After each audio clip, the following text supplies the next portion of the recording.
please just request, and then we'll send the link to you forthwith.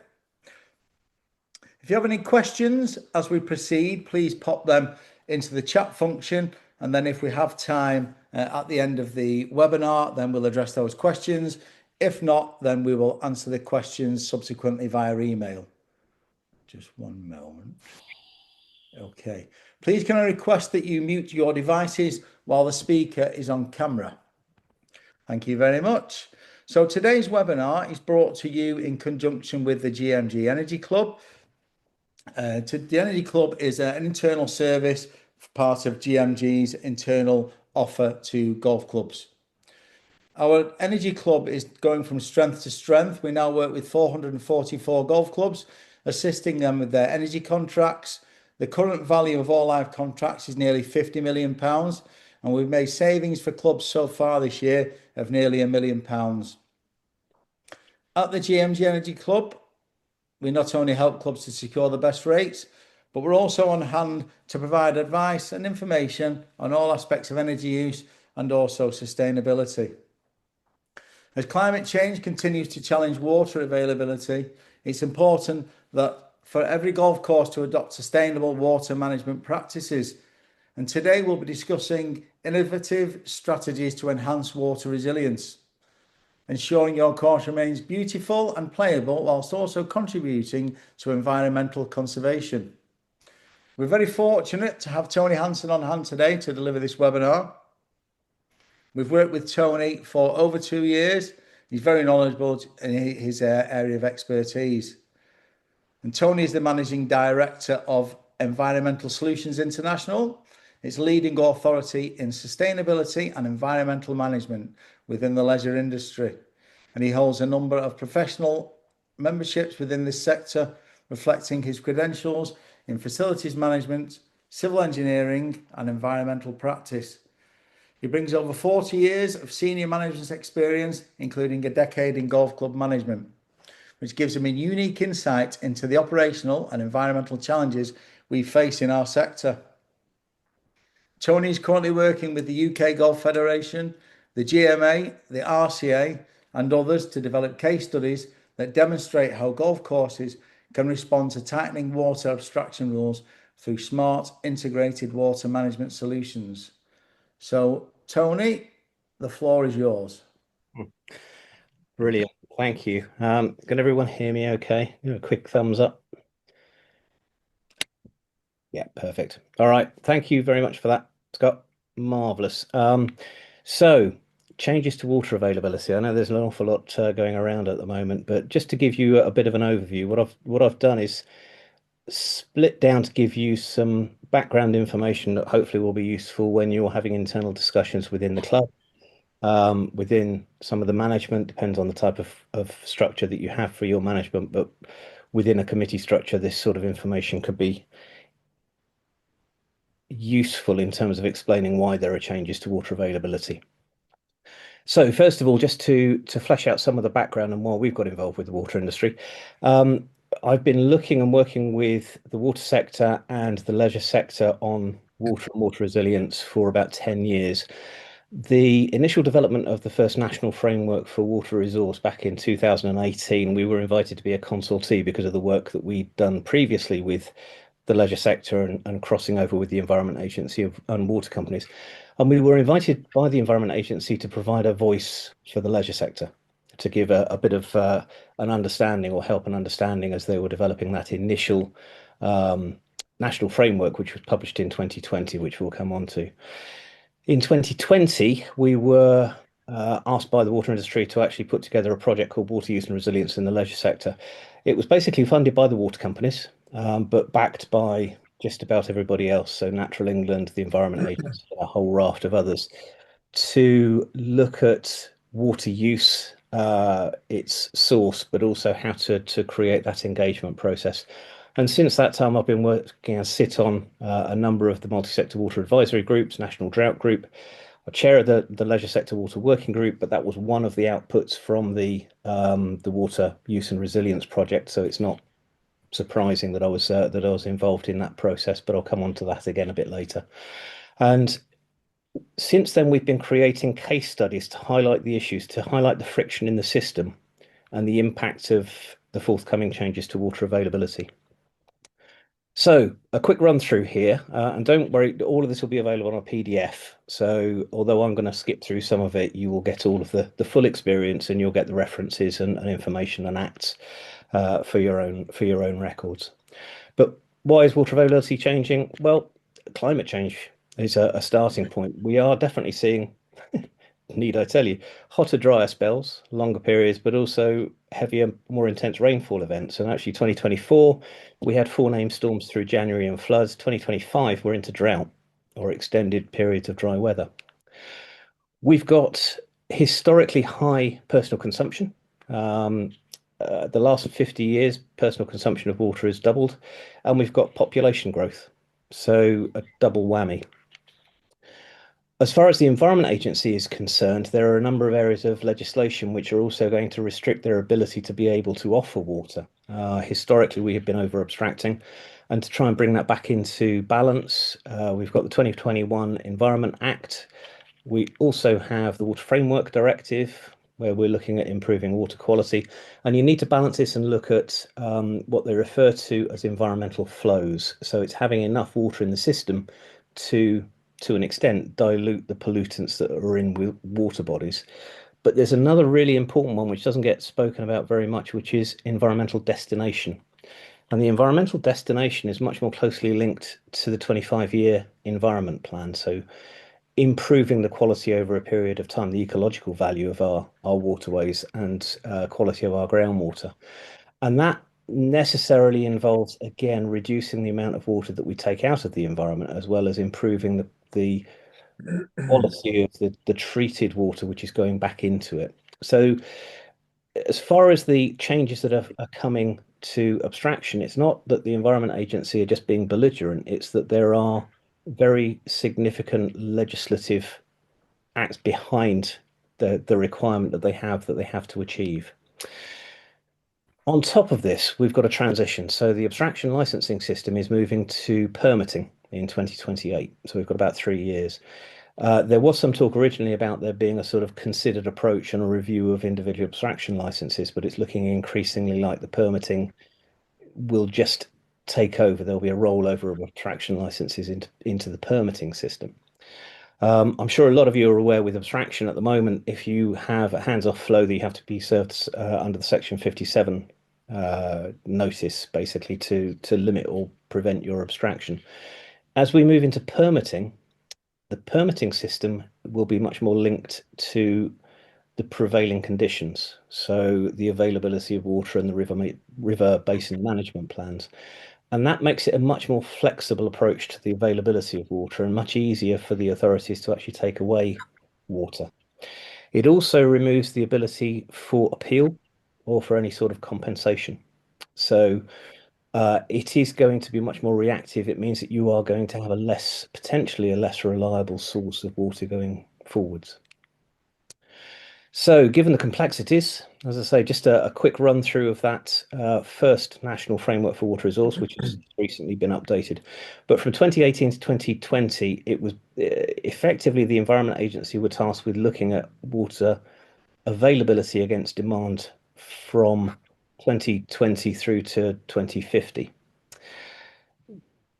It was a collaborative process. There were a number of stages that went all the way through, but the outcome basically was that in 2020, the estimate was that we'd be nearly 3.5 billion litres of water per day short by 2050 if we took no action. The most recent iteration, so the updated, and every 5 years the national framework will be updated. The most recent estimate has increased that to 5 billion litres of water per day. So we are facing a particular issue. So where does golf fit into the picture? So the Water Use and Resilience project that we ran was designed to do 3 things, but it followed on the work of Jerry Knox. I don't know, some of you may know Jerry Knox from Cranfield University, who was retained by England, the English Golf Union, England Golf as they are now, to put together a report to look at current use and underlying trends for water resource. And in 2007, he made it clear that there were going to be issues. In 2018 and 20, we then updated that. We were doing some work with Bigger and a number of others, but it just underlined essentially the same problem, but there was an acceleration. It also highlighted that 65% of clubs still use mains water for their turf irrigation for direct spray, and that around 1,200 golf clubs in England are in existing areas of water stress. So the project itself, I mentioned, was supported by a whole raft. It was paid for by the water companies themselves, but it was supported by a whole range of different stakeholders, including Natural England and Waterwise. Three elements: identifying use and source for the leisure sector, and it wasn't just golf at that point. We were working with Grounds Management Association, Racecourse Association, a number of different organisations. The second part was engaging with the national associations, just putting out the scope and saying, look, we need to make your members aware that there are going to be issues, and we need to try and find some way of getting their attention and co-creating some material to actually get that information out and kind of point them in a direction, start them thinking about how they might be able to look at alternative sources of water. And then to agree an operator engagement process. How do we monitor who's actually doing something, and how do we help them with some practical tools? We'll come on to that in a moment. So the outputs from the project that were created by UK Golf Federation, Grounds Management Association, Racecourse Association, CMAE, National Association of Public Golf Courses, Greener Golf, and the GCMA was a leisure association water charter, so a commitment from the associations to encourage change and to provide information, help, guidance. A leisure operator water charter, which was much more of an operational system to avoid demand conflict and to start looking at alternatives, but a commitment to create a water resilience plan and to provide that water resilience plan, which we'll go on to, a sort of template system that you can just work through that will point you in the right direction, ask you questions about what you've got on site, where you get your water from, how much you use, how you use it, and then guide you into looking at what alternatives there may be all the way through agronomy, but also alternative water sources. Case study portal, so that we could actually understand with clubs that have gone through a process, what they did well, what they maybe didn't do quite so well to smooth the path for others. But the thing that all of those associations hit on was the fact that there needed to be a leisure sector water working group, so that when there are issues, when there are frictions in the system, in the regulations that prevent or delay projects from being achieved, that there needed to be a facility for those associations that have signed up to the charter to have meaningful high-level discussions with the Environment Agency, water companies, academics, Cranfield University, Natural England, and all of these others, so that we could actually smooth that out. So, why is golf in the spotlight? Well, there are three big turf irrigators in the leisure sector: golf, football, and horse racing. And you can see on there, golf uses 8 times more water than the next largest, which is football. The 1,200 clubs in existing areas of water stress. And bear in mind, this was a water company funded project. They hoped that the 65% of clubs that were using mains water for direct spray irrigation would be able to transition to abstraction. But as I've just outlined to you, abstraction not only is not available in a lot of places, but it's actually being restricted because of the legislation that's come in. So it isn't as simple as just moving away from mains and going into abstraction. The irrigation system is extended. You know, the strange weather patterns that we're getting now are impacting that. But the other element that came up is that golf is estimated to double its irrigation consumption in the next 10 years. And that's largely due to extensions and increase in area of irrigation. So moving into full fairway systems, whereas typically in the past we've had greens, tees, approaches. Certainly when you talk to installers, consultants at the moment, just about every project they've got ongoing now includes full fairway irrigation. Abstraction is reducing in many areas, so we need to look at alternatives. But we've always positioned the leisure sector as being one that can actually provide a solution and actually take some of that problem water. The key part of this is, and this is where the support has largely come from with the Environment Agency officers, but Natural England and a number of others, is that As a sector, we've got land and we need water. So we could take excess surface water, we could filter it, we could store it. We can create wetland, we can enhance ecology, we can improve water quality and carbon sequestration.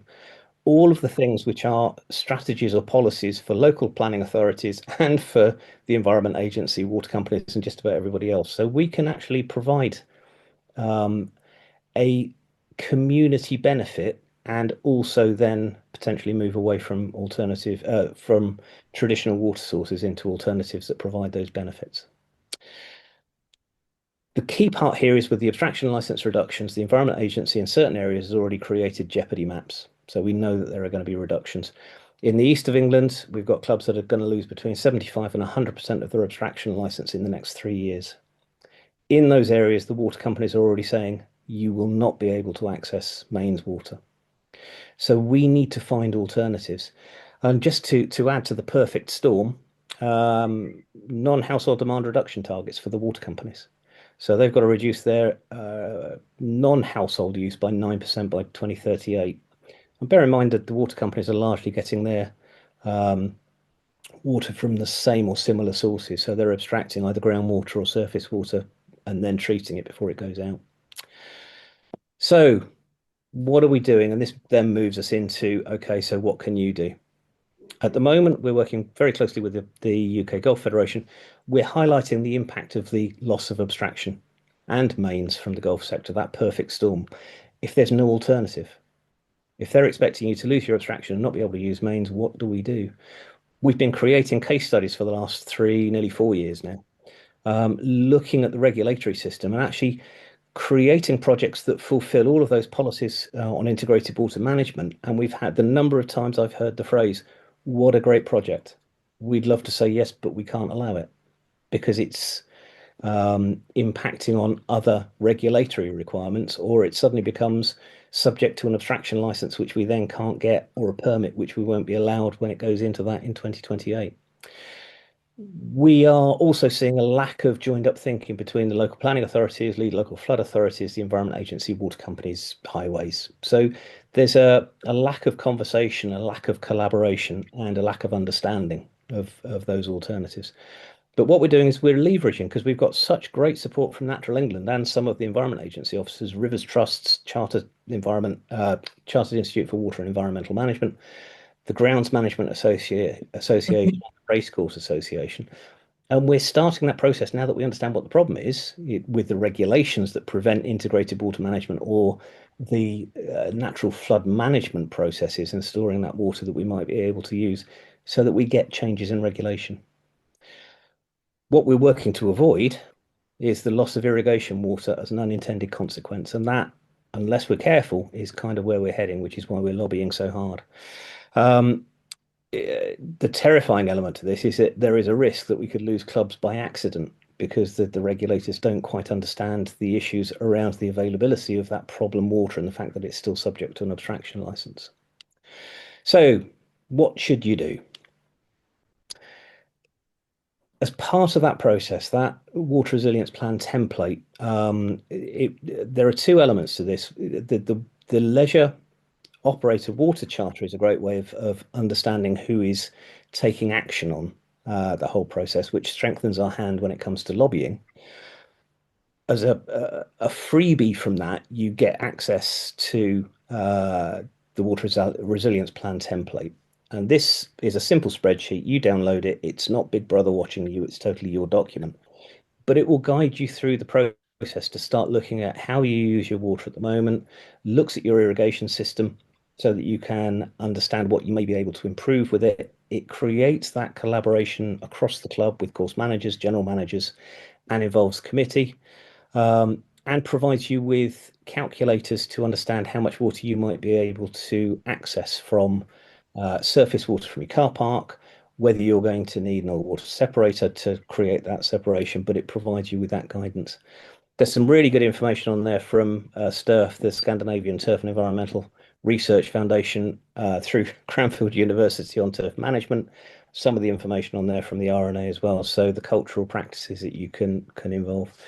But once you go through this document, it will guide you to a point where you can then understand to an extent, how risk averse you are, how much water you potentially are going to need on site, how much you would need to store, and roughly how much that's going to cost you.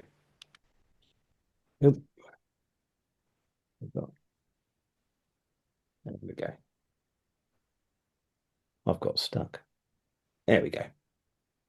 But the starting point for all of this with the irrigation is irrigated areas. I mentioned that there are a lot of clubs that are actually going down a route now of expanding their irrigation, but it's looking at what you irrigate and understanding that maybe your fairways aren't going to look as perfect as they are. We have to try and move away from that Augustus syndrome where everything looks green and lush, and accept that there may be changes to the look of the golf course. Controls, valve in head, remote control, weather compensation, moisture management. There are a number of technologies out there which, as I say, the template can guide you through, but I'm quite happy to provide a bit of guidance on as well. Just to understand so that you're controlling the water that you got, that it's going to the right areas, and that you're actually irrigating based on the need that you have based on the moisture levels. One of the key things which has been really quite successful, the rainwater harvesting, what we're finding typically is that most clubs will be able to access between 30 and 50% of their annual irrigation total from their own car park. The car park's easy access because if it's hard standing into a solid pipe, the water's yours. It's not the Environment Agency's. So if you can store it, then you're going to get a chunk of the water that you need. And it's interesting now with the heavier, more intense rainfall events that is likely to be replenished with storms through dry periods. So actually that is going to be the essential and the quickest one to access. But we've also looked over the garden fence, so to speak. We've had clubs where you look over the fence and there's a hanger and they are looking to do something with that water. And very often they are really open to discussion. So if you've got alternatives across the fence, whether that's a uh, new housing development where if you're using mains water, they might be able to help you wean yourself off that, particularly if there is a need for them to achieve water neutrality in certain areas in the southeast. So yeah, always look at what alternative sources might be, and then creating the storage. Um, this is can be an expensive part, so it's a case of how much do you need and whether you need a few weeks cover or 12 months cover depends on your budget. Then the type of storage that you use, whether that's tank, informal storage, or a formal reservoir. What I will say is always expect with planning permissions that it's going to take between 24 and 36 months. The ecological surveys, one of the key thing, it might throw up a constraint with a protected species that actually means that it might be better to relocate your ideal location for reservoir rather than actually place it where it is because of a protected species. But if you can get that done fairly early, the other constraint with that is that there are only certain windows. So from April to June, the end of June, other windows for surveys, so you don't get caught on that and suddenly find out that you're a year down the line because you didn't quite get the ecological surveys lined up.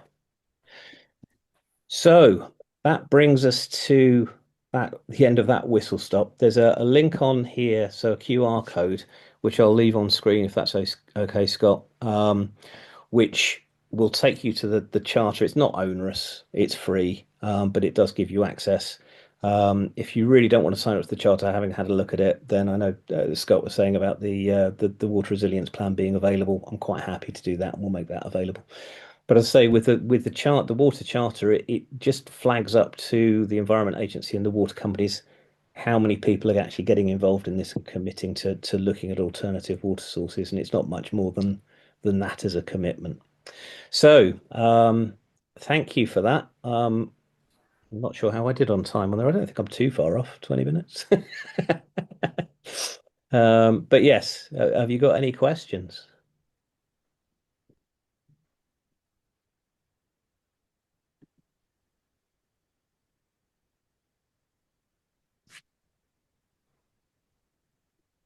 No questions in the chat function, Tony, as we speak.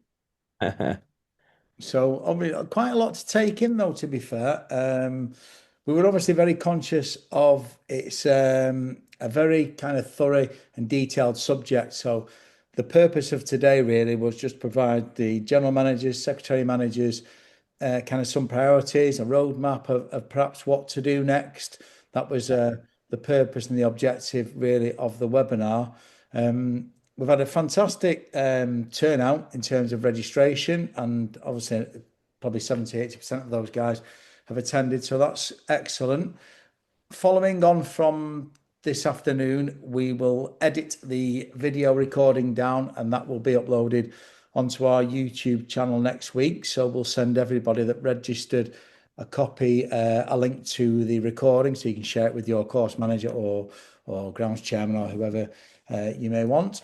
We'll also send out anybody that requests a copy of the PDF of the presentation today from Tony. Obviously, like I say, we're pretty much a whistle-stop tour, so you can take some time and put more detail into some of the slides that Tony showed today. And also we're on hand, you know, part of our service is to provide some support and information so as our members can make informed decisions on different areas.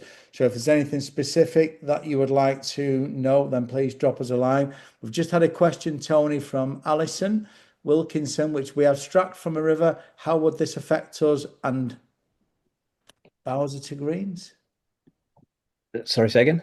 If we abstract from a river, how would this affect us? Well, it depends where you are.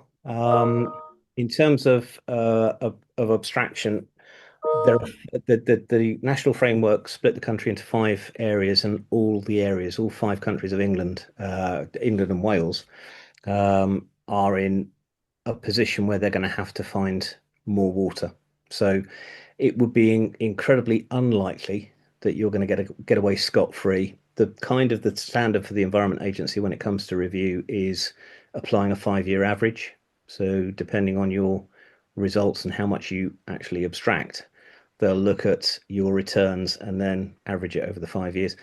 Works for some people, not for others. The problem that you've got if you work on a 5-year average, if you don't use your full allocation and you've had a few dry years within that 5-year period, then actually you can stand to lose quite a lot of your abstraction license.